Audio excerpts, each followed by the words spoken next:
Hello everyone, today we are going to discuss inflation. जैसा कि आप जानते हैं, इसको आम भाषा में हम महंगाई कहते हैं और ये सभी को इफेक्ट करती है, चाहे गरीब हो चाहे अमीर हो। ये हमारी पूरी टोटल इकोनॉमी पे इम्पैक्ट करती है। तो जैसा कि आप देख रहे हैं, एक साइड हमने 100 रुपये का नोट लिया है, उसको इक्वल बताया 1 रुपये के नोट, 1 रुपये के कॉइन पे। तो हम 1 रुपये के कॉइन से पहले उसकी कुछ वैल्यू थी, हम उससे कुछ ना कुछ खरीद सकते हैं। क्या आज के टाइम पे आप अज्यूम कर सकते हो 1 रुपये के कॉइन से आप कुछ खरीद सकते हो? हार्डली एक टॉफ़ी आती होगी। बट पहले 1 रुपये के कॉइन में बहुत कुछ आ सकता था। इवन लोग चावल भी खरीद सकते थे। आज उस 1 रुपये की कॉइन की वैल्यू बहुत गिर चुकी है। इवन आज 100 रुपये में भी कुछ नहीं आता। तो पहले के 1958 के 1 रुपये का कॉइन हमारा आज का 2020 के 100 रुपये के नोट के इक्वल हो गया है। तो क्यों इसकी सेम वैल्यू क्यों हो गई है? इसके पीछे क्या कारण है? इसके पीछे मेन कॉज है हमारा इन्फ्लेशन। तो अब ये इन्फ्लेशन हमारी इकॉनमी के लिए बेटर है, कैसा अच्छा रहता है या बुरे इम्पैक्ट पड़ते हैं? अगर ज़ीरो इन्फ्लेशन हो जाए तो इकॉनमी पे क्या इम्पैक्ट पड़ेगा, और अगर ये बढ़ जाए तो क्या इकॉनमी के लिए अच्छा रहेगा? कम हो जाए तो इकॉनमी के लिए कैसा रहेगा? ये क्यों अकर होती है? इन सब के पीछे क्या, कौन रेगुलेट करता है? तो ये सब हम आज की वीडियो में डिस्कस करने वाले हैं। So friends, I am Vinita Sharma, you all are welcome in economic Shala. सो चलते हैं हमारे पीपीटी पे। So what is the inflation? Inflation is a economic condition. ये क्या है? एक इकोनॉमिक कंडीशन। कोई सर्विस नहीं है, गुड नहीं है, ये क्या है? एक इकोनॉमिक कंडीशन है जिसके अंदर general increase in prices increase हो जाती है and fall in the purchasing value of money, और जो वैल्यू ऑफ मनी है वो कंटिन्यूसली गिरती जाती है। So inflation means that the general level of prices is going up. जैसा कि आप पिक्चर में देख सकते हैं कि प्राइजेस बढ़ रही है और वैल्यू ऑफ मनी साथ ही साथ कम होती जा रही है। कि अब आपको किसी चीज़ की क्वांटिटी ज़्यादा खरीदनी है तो आपको मोर मनी चाहिए होगा। So more money will need to be paid for goods like coffee and tea. आप पहले कम पैसों में कॉफ़ी और टी खरीद सकते हैं, आज उसी चीज़ की सेम क्वांटिटी खरीदने के लिए आपको मोर मनी स्पेंड करना पड़ेगा। Like getting hair cut to the hair dresser, या आप जैसा आज के टाइम में महसूस कर सकते हैं कि हमारी जो मनी की वैल्यू है वो कितनी गिर चुकी है। सो वाई इन्फ्लेशन अकर्स? इसके पीछे क्या रीज़न है? इसके हमने मेन रीजन्स यहाँ डिस्कस किए। आइए देखते हैं। फर्स्ट है हमारा इकोनॉमिक बूम, इसको हम जैसे increase in money supply. Second हमारा increase prices of raw materials, इसको हम कॉस्ट पुश इफेक्ट भी कहते हैं। नाउ थर्ड हमने लिया यहाँ पे इंक्रीज इन एम्प्लॉय सैलरीज, इसको हम वेज पुश इफेक्ट कहते हैं। नाउ लास्ट है हमारा करेंसी डेप्रिसिएशन। तो आइए इनको हम डिटेल में डिस्कस करते हैं। इकोनॉमिक बूम है जिसका मतलब इकोनॉमिक ग्रोथ अच्छी है। इकोनॉमिक ग्रोथ अच्छी होने का मतलब है मोर मनी इन हैंड्स, लोगों के पास मनी ज़्यादा है तो वो ज़्यादा स्पेंड कर सकते हैं, उनकी स्पेंडिंग पावर बढ़ गई है। तो स्पेंडिंग पावर बढ़ गई है, इसका मतलब वो कुछ डिमांड कर रहे हैं तो डिमांड इंक्रीज़ होने लग गई है। तो बिजनेसेस क्या कर रहे हैं, उनको प्रॉफिट के चक्कर में वो प्राइजेस बढ़ा रहे हैं। प्राइजेस बढ़ रही हैं तो लीड्स टू इन्फ्लेशन। सो ये हमारा क्या कहलाता है? इसको हम डिमांड पुश इफेक्ट भी कह सकते हैं। नाउ नेक्स्ट है हमारा जो रॉ मटेरियल की प्राइसेस इंक्रीज होती हैं। Increase in prices of raw materials वो क्यों होती है? ड्यू टू बैड मानसून, या हमारे ऑयल प्राइसेस बढ़ गई हैं, या फिर नए टैक्सेस इम्पोज हो गए हैं, या पुराने टैक्सेस बढ़ा दिए गए हैं। सो इनकी वजह से क्या होता है? रॉ मटेरियल की प्राइस बढ़ जाती है। तो जैसे इनकी प्राइस बढ़ती है तो वो मैन्युफैक्चरर के पास भी उनको महंगा पड़ता है उस चीज़ को बनाने में। तो उनका प्रोडक्ट महंगा पड़ रहा है तो वो क्या करते हैं? अपनी प्राइसेस बढ़ा देते हैं। मैन्युफैक्चर कॉस्ट बढ़ती है तो वो भी अपनी प्राइसेस बढ़ाएंगे, वो प्राइसेस बढ़ाएंगे तो हमें चीज़ महंगी मिलेगी। This will lead to inflation. Now increase in employ salary, इसको हम वेज पुश इफेक्ट भी कहते हैं।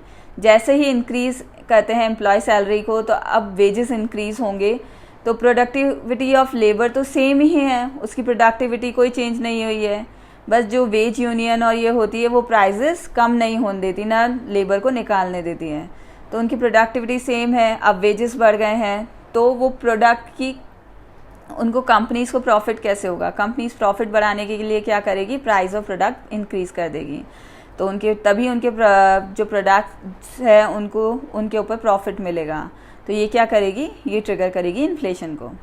ना इसका अनादर रीज़न भी देख लेते हैं। कंट्री का भी लो एम्प्लॉयमेंट फेस कर रही है तो उस टाइम हार्ड हो जाता है बहुत ही ज़्यादा एम्प्लॉय को रिप्लेस करने की वजह से, कॉज ऑफ ट्रेड यूनियंस। जैसे कुछ कंट्रीज़ के या कुछ जगह स्टेट्स हैं, वहाँ पे ट्रेड यूनियंस बहुत ही स्ट्रांग होती है, तो वो एकदम से एम्प्लॉय की वेजेस को नीचे नहीं आने देती। वो कहती है अगर आप वेजेस कम कर देंगे तो हम काम नहीं करेंगे, तो वो एक साथ काम बंद कर देते हैं। लॉकडाउन की स्थिति आ जाएगी तो मजबूरन कंपनीज़ को उनकी वेजेस इंक्रीज़ करनी पड़ती है। वेजेस राइज होते हैं तो वो अनादर ट्रिगर करते हैं इन्फ्लेशन पे। नाउ लास्ट रीज़न है हमारा करेंसी डेप्रिसिएशन। करेंसी डेप्रिसिएशन में है जैसे कि due to printing more notes. अब वो नोट्स क्यों करते हैं, लाइक वॉर के टाइम सिचुएशन आ जाती है कि उनको कंट्रीज़ को काफ़ी करेंसी प्रिंट करनी पड़ जाती है, उनको पे करना पड़ता है। इकोनॉमिक कंडीशन सुधारने के लिए गवर्नमेंट नोट प्रिंट करना स्टार्ट करती है, तो वो क्या होता है, ज़्यादा नोट प्रिंट करने से करेंसी अपनी वैल्यू लूज़ करने लग जाती है इंटरनेशनल मार्केट में। आज आप देखते हैं कि हमारी डॉलर के मुकाबले $1 हमारा 74 रुपीज़ की वैल्यू है, तो ये देखिए हमारे रुपीज़ की वैल्यू कितनी कम है। $1 ज़्यादा स्ट्रांग है, तो क्योंकि जैसे ही अगर कोई ज़्यादा नोट छाप रहा है तो उसकी करेंसी की वैल्यू डिक्रीज़ होने लग जाती है। It can trigger hyper inflation, ये बहुत ही बुरा होता है। एग्जाम्पल हम ले सकते हैं वेनेजुएला एंड जिम्बाब्वे का। जिम्बाब्वे की जो गवर्नमेंट है उसने तो 1 बिलियन और यू कैन से 1 ट्रिलियन का डॉलर तक उन्होंने प्रिंट किया था 2008 में ड्यू टू करेंसी डेप्रिसिएशन। और उस 1 मिलियन के अंदर आप सोच भी नहीं सकते आप क्या खरीद सकते हैं, सिर्फ एक वाटर बॉटल। तो आप सोचिए उसकी करेंसी ने कितना वैल्यू लूज़ कर लिया है। तो ये कुछ रीज़न से हमारे इन्फ्लेशन क्यों अकर होती है। Now types of inflation. अब इन्फ्लेशन के कुछ टाइप्स भी होते हैं। अब जैसे ये यूनिफॉर्म तो होती नहीं है नेचर के अंदर, ये हमेशा चेंज होती रहती है, तो इसको हमने इसको डिस्टिंग्विश किया है between different types of inflation. एक हमने लिया on the basis of causes and another one is on the basis of speed और इंटेंसिटी। तो कॉजेस में हमने लिया credit inflation, deficit induce inflation, demand pull inflation and cost push inflation. और on the basis of speed and intensity में हमने लिया creeping and mild inflation, walking inflation and galloping and hyper inflation भी कह सकते हैं हम इसको। आइए इनको डिटेल में डिस्कस करते हैं। On the basis of causes, first हमारा है क्रेडिट इन्फ्लेशन। अब जैसे ही अब बीइंग प्रॉफिट मेकिंग इंस्टीट्यूशन है लाइक कमर्शियल बैंक्स क्या करेंगे, उनको मोर लोन सैंक्शन करेंगे, उनको एडवांसेस ज़्यादा देंगे, कम इंटरेस्ट रेट पे उनको ज़्यादा लोन प्रोवाइड करेंगे। तो इससे क्या होगा कि to the public then what the economy needs. तो इससे क्या होगा, क्रेडिट उनको ईजिली मिल रहा है, तो credit expansion leads to rise in a price level. Prices बढ़ेगी, लोगों के पास ज़्यादा पैसा आएगा तो वो ज़्यादा खर्च करेंगे, ज़्यादा डिमांड करेंगे और उसके मुकाबले अगर चीज़ें उतनी नहीं बन पाई तो वो इन्फ्लेशन को ट्रिगर करेगी। नाउ नेक्स्ट है हमारा डेफिसिट इंड्यूस्ड इन्फ्लेशन। इसमें क्या होता है, बजट ऑफ द जो गवर्नमेंट है वो रिफ्लेक्ट करता है deficit when expenditure exceed revenue. जब हमारा एक्सपेंडिचर रेवेन्यू से ज़्यादा हो जाता है तो इस गैप जो आता है इसको फिल करने के लिए गवर्नमेंट क्या करती है, सेंट्रल बैंक को करती है कि वो एडिशनल मनी प्रिंट करे, तो उससे वो फिर वो पैसा कहते हैं मार्केट में उतारती है, उससे वापस से प्राइसेस राइज होती हैं, जनरल प्राइस लेवल बढ़ जाता है और मनी की वैल्यू कम होती जाती है और वो हिट करती है हमारी इन्फ्लेशन को। नाउ डिमांड पुल इन्फ्लेशन, ये कब अकर होती है, जब हमारी एग्रीगेट डिमांड बढ़ जाती है एग्रीगेट सप्लाई से, कि लोग डिमांड बहुत ज़्यादा कर रहे हैं और सप्लाई कम है उस चीज़ की। मान लीजिए अब एरोप्लेन का हम एग्जांपल ले लेते हैं कि एरोप्लेन में बिज़नेस क्लास कितनी होती है, मान लीजिए 10 ही सीट्स हैं। अब लोगों के पास बहुत ज़्यादा पैसा आ गया, अब सब उसी बिज़नेस क्लास इकॉनमी क्लास को छोड़ के बिज़नेस क्लास में ट्रैवल करना चाह रहे हैं कि लोगों की परचेसिंग पावर बढ़ गई है। अब उसकी कहते हैं सप्लाई तो कम है क्योंकि 10 ही है, अब लोग इतनी डिमांड कर रहे हैं, तो एयरलाइन क्या करेगी, उसकी प्राइसेस बढ़ा देगी। उसकी प्राइसेस बढ़ाने से क्या होगा, इन्फ्लेशन को ट्रिगर करेगी, इन्फ्लेशन ही आएगी। So this occurs when the economy grows quickly starts to overheat, then aggregate demand will increase faster than aggregate supply, that will leads to inflation. Now फिर हमारा लास्ट है कॉस्ट पुश इन्फ्लेशन। इसके अंदर क्या होता है हमारा, this occurs when there is a rise in the prices of raw materials, higher taxes, जैसा मैंने रीजंस में डिस्कस किया था बस सेम ही है। तो जैसा कि कहते कि हमारी रॉ मटेरियल की प्राइसेस बढ़ गई है, किसकी वजह से, due to bad monsoon, oil prices बढ़ गई है, higher taxes, new taxes impose हो गए हैं, तो उसकी वजह से रॉ मटेरियल महंगा मिल रहा है। रॉ मटेरियल महंगा मिलेगा तो मैन्युफैक्चरर कॉस्ट बढ़ जाएगी, मैन्युफैक्चर कॉस्ट बढ़ जाएगी तो कंपनीज अपना प्रॉफिट बढ़ाने के लिए प्राइसेस इंक्रीज कर देंगी, उसकी वजह से क्या होगा, इन्फ्लेशन आएगी।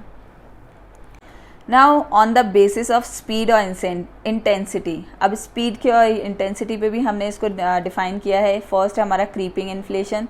क्रीपिंग कैसा है ये आप इसमें देखते हैं, इसको माइल्ड इन्फ्लेशन भी कहते हैं। चोर कैसे घुसता है, बिल्कुल धीरे धीरे। तो इसमें क्या होता है, प्राइस राइज होती है 3% ईयर ऑफ अ ईयर और लेस, इसको 2% पे भी ले सकते हैं। तो ये इकॉनमी के लिए अच्छी होती है, ये इकॉनमी के लिए बुरी नहीं है।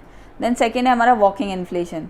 वॉकिंग इन्फ्लेशन के अंदर प्राइसेस थोड़ा और ज़्यादा राइज करने लग जाती है, थोड़ा स्पीड में होती जाती है। हम वॉक करते हैं ना, तो लाइक 3 to 10% अ ईयर बढ़ती है, इसमें राइज होती है। ये इकॉनमी के लिए खतरा है, इसमें कि खतरे की घंटी बज चुकी है, अभी गवर्नमेंट को सतर्क हो जाना चाहिए। नाउ गैलोपिंग इन्फ्लेशन, इसको हम रनिंग इन्फ्लेशन भी कह सकते हैं। इसमें प्राइसेस बहुत ही ज़्यादा स्पीड से बढ़ती है, रनिंग करती बढ़ती है, लाइक 10% से अबव हो जाती हैं, तो इसको कहते हैं हम गैलोपिंग इन्फ्लेशन। ये इसमें कंट्री को नहीं आना चाहिए, बहुत ही ख़राब सिचुएशन रहती है इकॉनमी के लिए।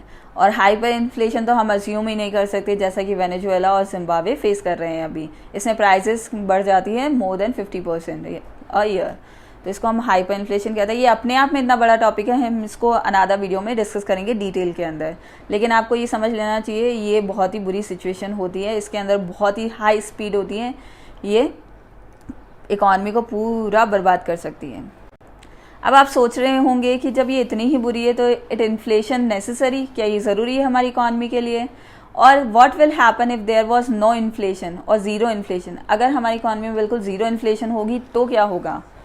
अगर ज़ीरो होगी, अगर ऐसा होता है, if it will happen then no increment in prices increase ही नहीं होगी, नो इन्फ्लेशन है, नो इंक्रीमेंट इन वेजेस। अगर प्राइसेस नहीं है तो प्रॉफिट्स कम हो जाएंगे, तो कोई मोटिव नहीं होगा एम्प्लॉयज़ की वेजेस बढ़ाने में। वेजेस नहीं बढ़ेंगे तो प्रोडक्टिव लेबर काम करने के लिए मोटिवेट नहीं होंगे, प्रोडक्टिविटी रिड्यूस हो जाएगी। प्रोडक्टिविटी रिड्यूस होगी तो अपने आप प्रॉफिट रिड्यूस होने लग जाएंगे। जब लोग काम ही नहीं करेंगे तो प्रॉफिट कैसे होगा कंपनी को?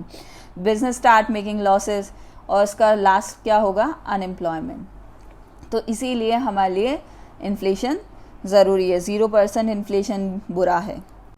ना एक्सेसिव इन्फ्लेशन से क्या होता है, excessive inflation is bad because it would cause hyper inflation. अगर एक्सेसिव इन्फ्लेशन होगी, प्राइसेस बहुत ज़्यादा बढ़ जाएगी तो करेंसी की वैल्यू डिक्रीज हो जाएगी, करेंसी डेप्रिसिएशन हो जाएगा और वो लीड करेगा हाइपर इन्फ्लेशन पे, जिसमें बहुत ही ज़्यादा स्पीड होती है उसकी इन्फ्लेशन की। And then nominal inflation is also bad. क्या आप सोचते होंगे नॉमिनल में क्या है? क्योंकि अगर नॉमिनल इन्फ्लेशन होती है तो इससे क्या होता है कि वो रेज द अनएम्प्लॉयमेंट। तो जब एक्सेसिव बुरा है, नॉमिनल बुरा है, तो what would be the optimum level of inflation? अब इसमें कि हमारा ऑप्टिमम लेवल क्या होना चाहिए इन्फ्लेशन का, तो डेवलप्ड कंट्रीज़ ने इसका रखा है 2% और डेवलपिंग कंट्रीज़ के लिए है 2 से 6%। तो इससे क्या होगा, इससे होगा it will keep balance between prices and keeps a level of unemployment levels lowest. इसमें अनएम्प्लॉयमेंट का जो लेवल होगा वो बिल्कुल लोवेस्ट होगा और जो प्राइजेस हैं हमारी उनको बैलेंस रखेगा। तो ये हमारा ऑप्टिमम लेवल है किसका, 2 से 6%। तो हमारी इंडिया के लिए तो 4% बेस्ट है। इससे क्या होता है कि कम प्राइसेस अगर इंक्रीज़ होती है तो प्रॉफिट मोटिव बढ़ता है, लोग इंक्रीज़ करते हैं वेजेस एंड इकॉनमी अपने अच्छे लेवल पे काम करती है। तो ये जो हम देख रहे हैं अनएम्प्लॉयमेंट और इन्फ्लेशन, इन दोनों के बीच में एक रिलेशन है और वो रिलेशन किससे शो होता है, पीसी से, जो मैंने पहले वीडियो में डिस्कस करा है। पीसी को हम कहते हैं फिलिप्स कर्व। ये किसके बीच में रिलेशन दिखाता है, इन्फ्लेशन और अनएम्प्लॉयमेंट के बीच में, इन्फ्लेशन एंड अनएम्प्लॉयमेंट, इन दोनों के बीच में इन्वर्स रिलेशनशिप होता है। अगर महंगाई बढ़ेगी तो अनएम्प्लॉयमेंट कम हो जाएगा, महंगाई कम होगी तो अनएम्प्लॉयमेंट बढ़ जाएगा। तो इन दोनों के बीच में एक इंटरेस्टिंग सा रिलेशन है। तो ये था आज का हमारा वीडियो जिसके अंदर हमने डिस्कस किया इन्फ्लेशन। आई होप आपको ये टॉपिक अच्छा लगा होगा। इसको हम आगे भी डिस्कस करेंगे डिटेल के अंदर, इसकी कुछ की वर्ड्स हैं उसको हम नेक्स्ट वीडियो में डिस्कस करेंगे। So thank you guys for listening me, have a nice day, bye bye.